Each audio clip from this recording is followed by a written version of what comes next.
దేవుడు కావాలనుకున్నాడు కాబట్టి మనుషులు దేవుడు పుట్టించలేరు. దేవుడు అందుకనే కన్యక గర్భంలో దిగి వచ్చాడు. ఈ కాన్సెప్ట్ నీకు అర్థం కాకపోతే ఎవరేం చేయలేరు. అంటే అర్థం కాకూడదు అనుకున్నారన్నమాట.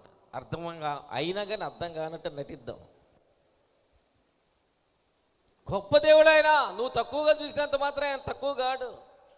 నువ్వేదో తక్కువ చేయాలనుకున్న మాత్రం ఆయన తక్కువ కాడు. ఎంతవరకు మరి ప్రభువుని అణగదొక్కదాం అనే ప్రపంచ చరిత్రలో చాలామంది ప్రయత్నించారు. అణగదొక్కే కొద్దీ మళ్ళీ ఆయన అంతకన్నా ఎక్కువగా పైకి లేచాడు. ఎవరు? ఎందుకంటే పరిశుద్ధమనే దేవుడు. నా మీద మీరు నేరం ఏం మోపగలరు అంటాడు.